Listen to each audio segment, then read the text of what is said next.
Salut à tous, je vous salue tous dans les noms puissants de Jésus-Christ. Bienvenue dans ma chaîne YouTube.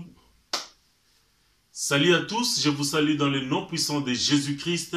Bienvenue dans ma chaîne YouTube. Je suis le pasteur Tony Lokemba et nous allons parler d'un thème capital que nous allons commencer concernant la libération de nos vies. Nous voulons être libérés de toute la malédiction afin d'expérimenter la gloire de Dieu. Ça sera une série des enseignements que nous débutons aujourd'hui. Je t'invite à vouloir nous suivre et Dieu va faire quelque chose dans nos vies. On se retrouve jusqu'après ceci.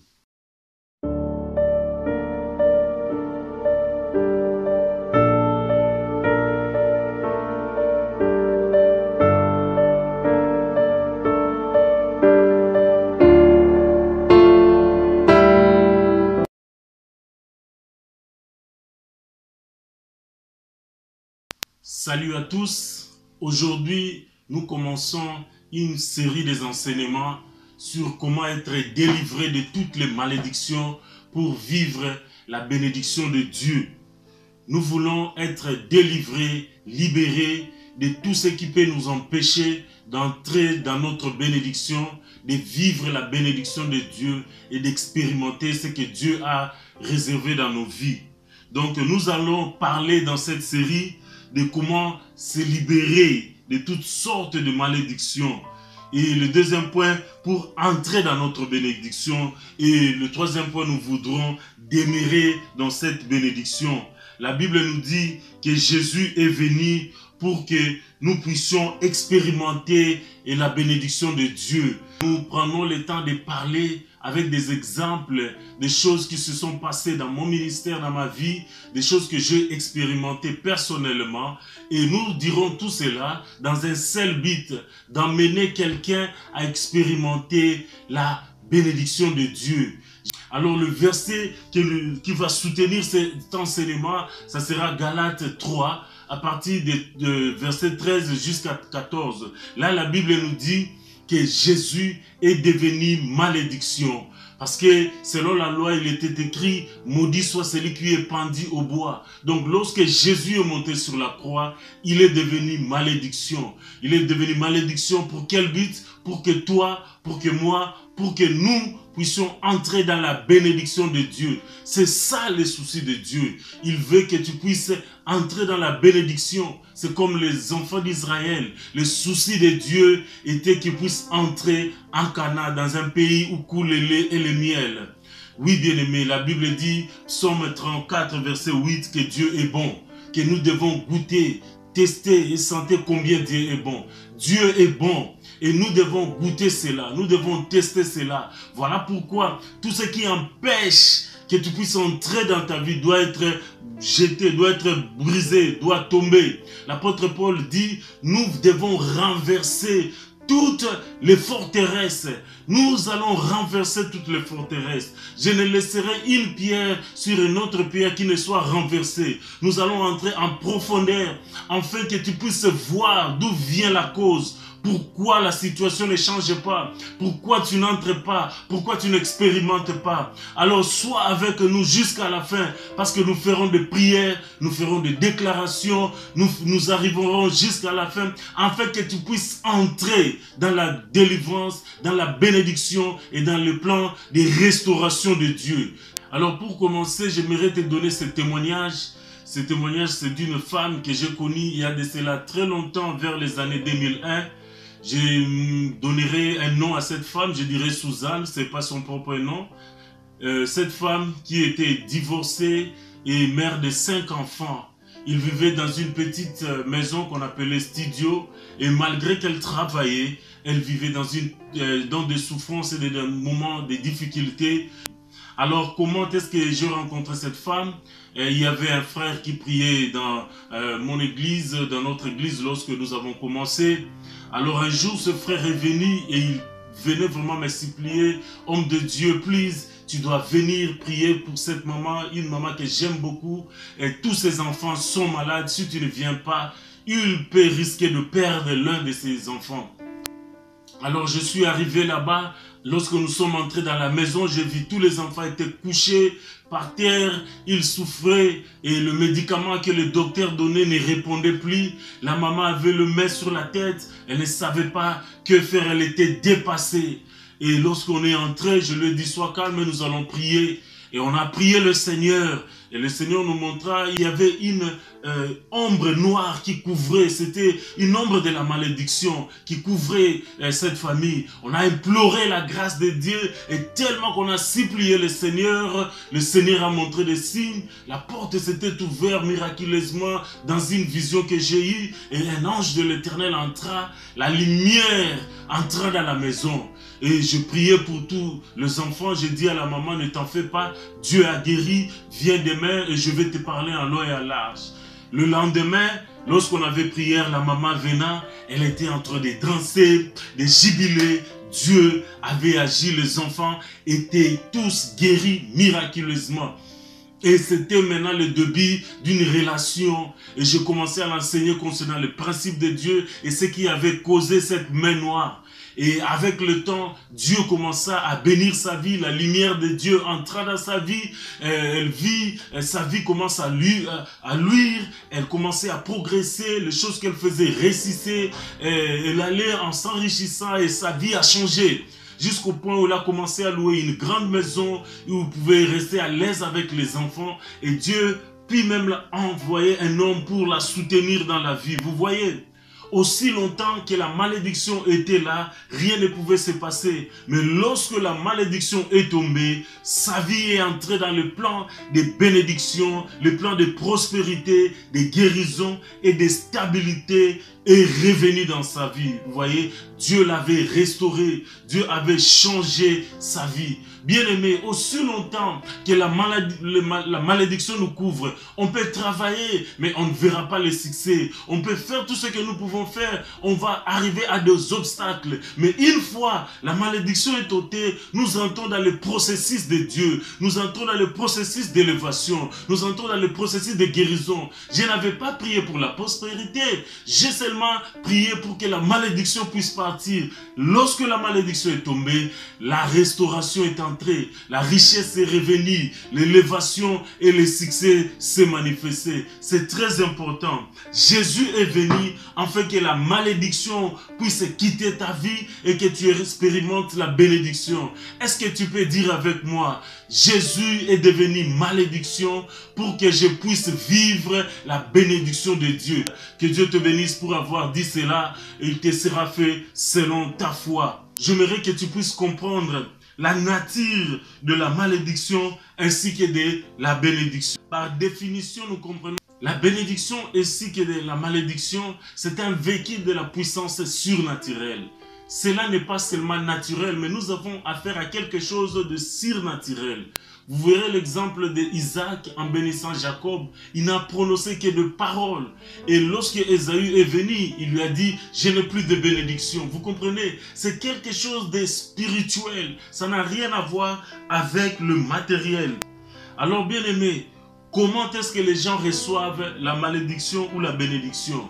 Nous avons dit que c'est un véhicule. Généralement, cela se reçoit par des paroles qui ont été prononcées, des paroles qui ont été même écrites ou des paroles qui ont été dites intérieurement. Vous voyez? Et la deuxième manière, c'est tu peux recevoir la malédiction par un objet, par quelque chose de physique. Ça peut amener la malédiction dans ta vie. Vous verrez par exemple, au cas de la bénédiction, nous avons la coupe du Seigneur. Lorsque nous faisons la Sainte Seine, qu'est-ce qui se passe? Il y a quelque chose de physique que quelqu'un boit. Et la Bible dit, en buvant cela, nous recevons la bénédiction de Dieu. De la même manière, de quelque chose aussi de physique, nous pouvons recevoir la malédiction par des objets que nous pouvons mettre dans nos maisons, par des choses que nous pouvons toucher. Il y a plein d'exemples. Dans l'Ancien Testament, par exemple, je te donnerai l'exemple. Lorsqu'une femme était soupçonnée d'avoir commis l'adultère, serviteur, le mari l'amenait vers le prêtre et on écrivait avec l'encre de malédiction avec l'encre sur quelque chose. Et puis on lavait cela avec de l'eau qu'on mettait dans un récipient et la femme devait boire cela. Et si elle était innocente, rien ne pourrait l'arriver et l'homme allait arrêter toute chose, tout ce qu'elle était en train de soupçonner. Mais si elle était coupable, il y avait des choses graves, des choses terribles qui arrivaient dans son corps. Vous voyez, à partir de quelque chose de physique, on arrivait à une malédiction. Vous pouvez recevoir la malédiction à partir des choses. Et ceci me rappelle l'histoire d'une sœur que j'ai connue, que je nommerai ici Marie. Ce n'est pas son propre nom. Mais comment est-ce que je l'ai connue? Cette femme qui avait des fausses couches et elle souffrait. Elle était très malade et je l'ai connue à partir de sa sœur. Et sa sœur a vu que la situation qu'elle était en train de passer, ce n'était pas normal. Pourquoi à chaque fois elle avait des fausses couches, elle souffrait terriblement et cela se répétait. Alors elle a décidé de chercher les hommes de Dieu. Et je l'ai connu, c'était à partir de notre ami qui était homme de Dieu, qui m'appela d'aller l'assister pour la délivrance de cette sœur. Je n'étais pas prévu d'aller le faire. C'était deux hommes de Dieu qui allaient faire la délivrance. Le premier jour, ils sont partis et il y avait des démons qui s'étaient manifestés. Alors le deuxième jour, l'homme qui était chargé de faire la délivrance, il a changé d'avis. Il a dit, oh, le Saint-Esprit ne me convainc plus. Et il a fermé son téléphone. La famille était en train de l'attendre et l'homme ne pouvait pas se voir. Alors cet ami s'est souvenu qu'il me connaissait. Il m'a appelé et je lui ai dit, c'est bon, je vais aller. Je suis parti là-bas faire le service de la délivrance. Arrivé là-bas, je vis la sœur qui était couchée, terriblement malade. Ça faisait des jours qu'elle ne mangeait pas, elle était vraiment faible.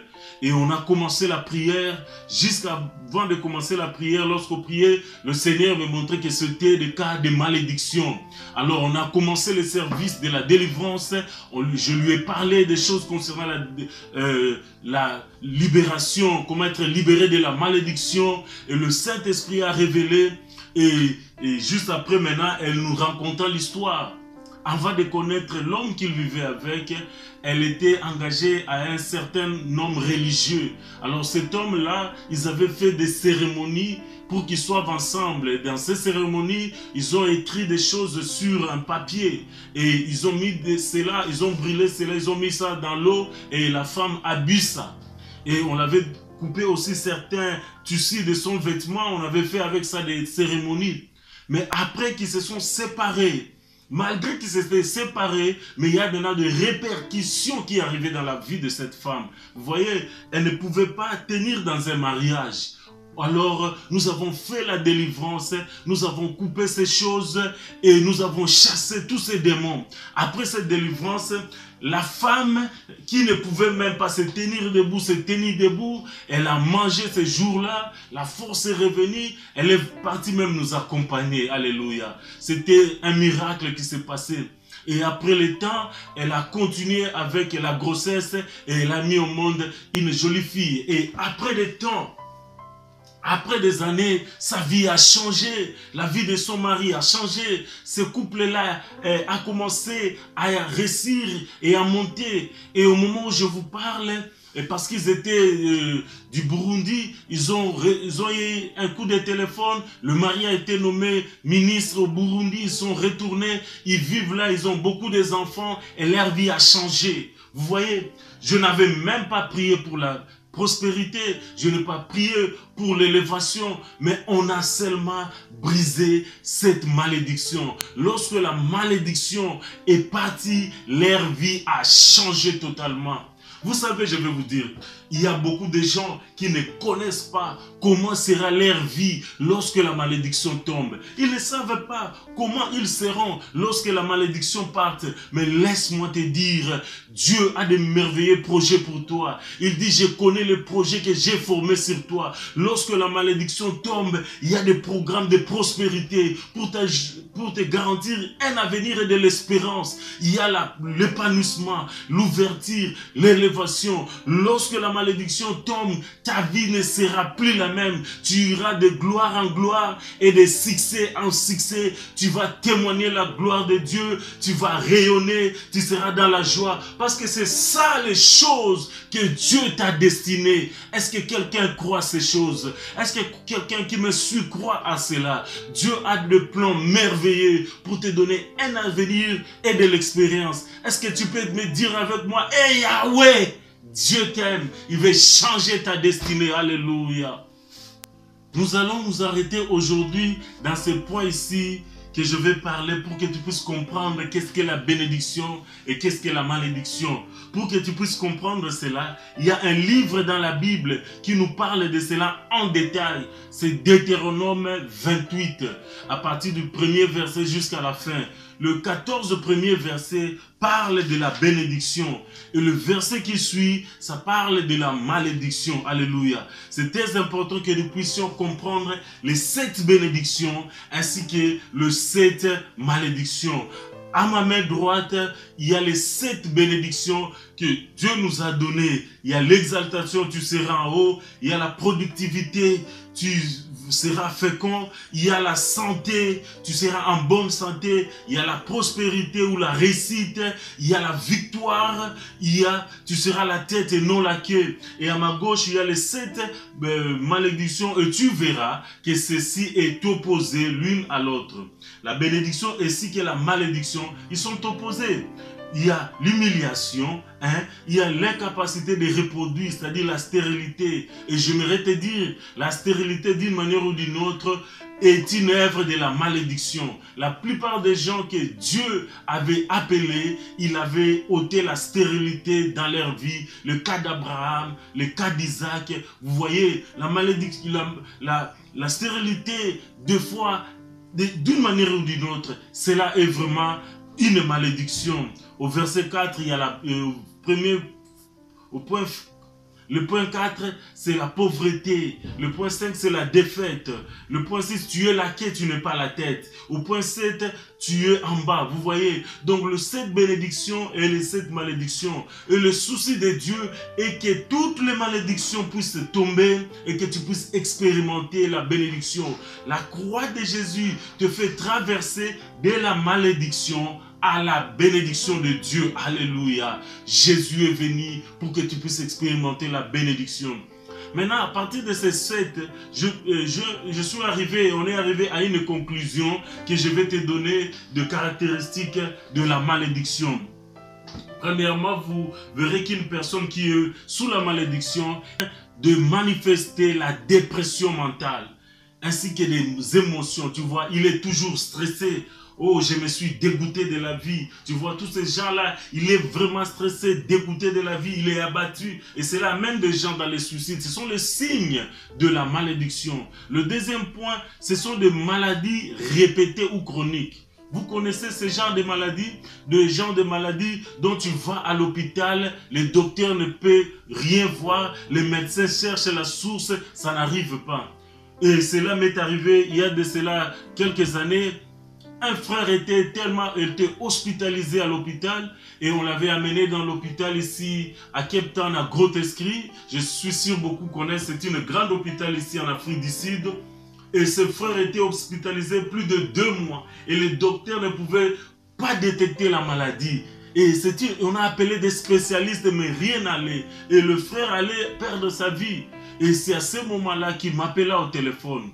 Et je suis parti le voir. Et lorsque nous prions, Dieu m'a montré qu'il y avait une malédiction. Il y avait une puissance de la sorcellerie qui agissait. Et on a brisé cette puissance.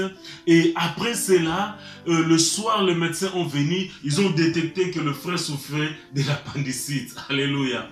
Ils ont fait l'opération et le frère est sorti de l'hôpital. Donc, il y a ce genre de maladies qui sont chroniques et répétées, ce sont des signes de la malédiction. Le point 3, ce sont les problèmes féminins. Dans les problèmes féminins, nous voyons le problème des menstruations chaque fois, des menstruations très douloureuses. Nous voyons le problème de stérilité. Nous voyons tous ces problèmes-là qui dérangent les femmes. Et ces problèmes, des fois, ont comme source le mari de nuit. C'est une malédiction qui doit être brisée dans ta vie. Il y a beaucoup de témoignages et des exemples concernant cela. Au point 4, il y a le fondement d'un mariage ou l'aliénation dans une famille. Vous voyez, il y a des familles et des mariages qui sont brisés à cause de quoi? À cause de la malédiction. Au point 5, il y a l'insuffisance financière. Ici, je ne parle pas de la pauvreté comme une période, parce que Dieu peut te prouver dans une période de manque. Mais je parle d'une constante. Donc, tu es constamment dans l'insuffisance financière. Donc, pour toi, le manque est devenu comme une habitude. Non, c'est une malédiction. Cela doit être brisé. Au point 6, ce sont la prédisposition aux accidents. Et si ce n'est pas normal, vous voyez, il y a de ces gens-là, c'est comme un malchanceur. À chaque fois qu'il y a un accident, tu verras son nom est dedans. Des accidents qui t'arrivent gauche à droite dans ta vie, répétés. S'il y a un petit accident, c'est toujours toi. Bien aimé, ça, ce sont des signes, des caractéristiques de la malédiction. Ce n'est pas normal que seulement toi, de mauvaises choses puissent arriver. Ce n'est pas normal que des petits accidents pour te... Ce n'est pas normal, c'est une malédiction qui doit être brisée. Et au 7e point, c'est dans nos familles ou dans une famille où il y a un passé de suicide ou de morts mystérieux ou anormales. Ce sont des choses qui n'est pas normal. Chaque année dans ta famille, quelqu'un doit mourir. Non, ce n'est pas normal. Déjà même mystérieusement, quelqu'un ne peut pas passer l'âge de 30 ans dans ta famille. Ça, ce sont des malédictions. Elle doit être brisée. Elle doit être anéantie. Et Jésus est venu pour que toutes ces malédictions puissent être brisées dans ta vie. Pour que tu puisses expérimenter la gloire de Dieu. Et il y a beaucoup de ces choses, vous verrez. La plupart des gens, c'est comme si on a mis il y a une limitation. Il ne peut pas traverser ces lignes. Il va commencer, lorsqu'il arrive à ce point, il doit encore retomber. Il ne peut pas traverser. À chaque fois, c'est l'éternel recommencement. Tu dois savoir, ça, ce sont des malédictions. Lorsque tu vois des choses se répéter dans ta vie, tu dois savoir qu'il y a une malédiction qui doit être brisée, qui doit être anéantie. Et Jésus est venu pour que tu quittes la malédiction, pour entrer dans la bénédiction. Dis avec moi, Jésus a porté ma malédiction pour que je puisse expérimenter la bénédiction de Dieu. Que Dieu te bénisse, toi qui m'as suivi. La semaine qui suit, nous allons parler des causes. Parce que sans cause, il n'y a pas de malédiction. Vous vous rappelez, les disciples avaient demandé à Jésus, qu'est-ce qui a fait que cet homme soit aveugle? Pourquoi avait-il posé cette question? Parce que pour qu'il y ait malédiction, il doit y avoir des causes. Alors nous entrerons en profondeur et nous parlerons de ces causes. Et Dieu va nous ouvrir les yeux. Toi qui m'as suivi aujourd'hui, que Dieu te bénisse et que la paix du Seigneur règne dans ta vie. Sois béni. Amen.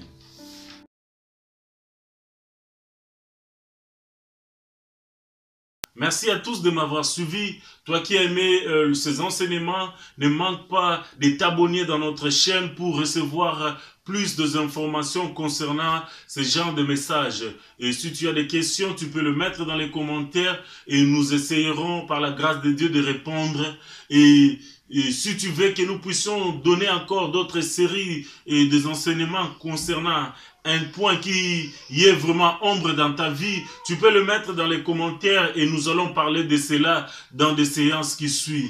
Que Dieu te bénisse et que la grâce de Dieu soit sur toi.